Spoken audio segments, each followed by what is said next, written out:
l'ouverture de cet atelier consacré à la restitution des résultats des enquêtes menées par la Commission nationale des droits de l'homme sur les violences basées sur le genre.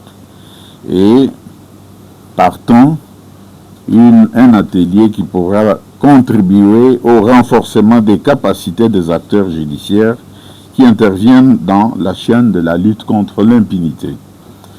Je tiens avant toute chose à exprimer la profonde gratitude de la CNDH à ONU Femmes et à l'Union européenne pour leur accompagnement constant et leur engagement indéfectible aux côtés de la République démocratique du Congo dans la lutte contre les violences faites aux femmes et aux filles. Leur appui à la sous-commission des droits de la femme et de l'enfant de la CNDH témoigne d'une confiance que nous devons honorer par des actions concrètes et mesurables. Mesdames et messieurs, la République démocratique du Congo continue de faire face à une situation préoccupante en matière de violations graves des droits humains. Situation marquée notamment par la persistance des violences sexuelles et basées sur le genre. Si ces violences sont historiquement liées aux conflits armés, force est de constater malheureusement qu'elles se manifestent aujourd'hui également en dehors des zones des conflits, dans nos communautés, nos foyers et parfois même dans des espaces censés être protecteurs parce que protégés d'une façon ou d'une autre.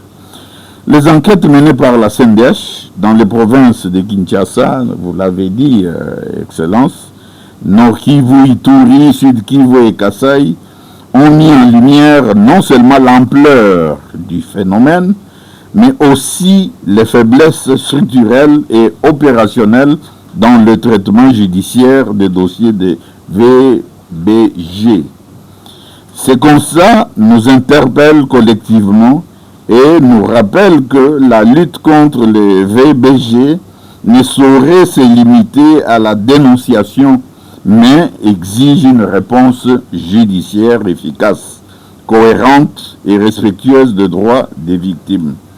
C'est dans ce contexte que s'inscrit le présent atelier, qui se veut un cadre d'échange franc, de partage d'expériences et de renforcement des capacités en vue de contribuer à une meilleure application des textes légaux nationaux et des instruments internationaux ratifiés par la République démocratique du Congo en matière de lutte contre les violences basées sur le genre.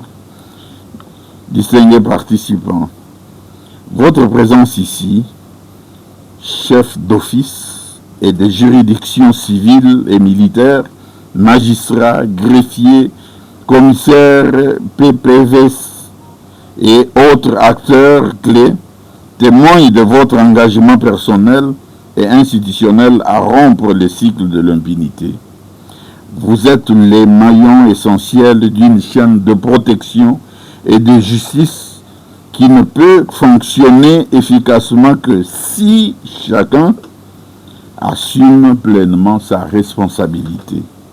À travers cet atelier, la CNDH entend également redynamiser le cadre de concertation avec les acteurs judiciaires, car la lutte contre les violences basées sur le genre nécessite une synergie d'action, une coordination permanente et un dialogue institutionnel renforcé. Mesdames et messieurs, la tolérance zéro contre les violences faites aux femmes et aux filles ne doit pas rester un slogan. Elle doit se traduire par des poursuites effectives, des sanctions dissuasives, mais aussi par une prise en charge digne et humaine des survivantes, dans le strict, bien sûr, respect de leur confidentialité et de leurs droits fondamentaux. En tant qu'institution d'appui à la démocratie, la CNDH réaffirme son engagement à continuer de documenter ces violations, d'alerter les autorités compétentes, de formuler les recommandations pertinentes et d'accompagner les acteurs judiciaires dans l'amélioration des réponses apportées aux violences basées sur le genre. Je forme donc le vœu que les travaux de cet atelier débouchent sur des recommandations opérationnelles, réalistes et applicables, capables de renforcer durablement la lutte contre l'impunité des violences basées sur le genre en République démocratique du Congo. Sur ce, nous l'avons déjà fait. Nous pouvons nous souhaiter des travaux les meilleurs avec une expérience que vous vivez. Là, vous devez trancher et avec l'accompagnement de la CNDH, nous pensons que nous allons nous en sortir au regard des termes de référence que ma collègue vous a présentés. Je voudrais tout simplement nous souhaiter succès pour ces travaux et je vous remercie.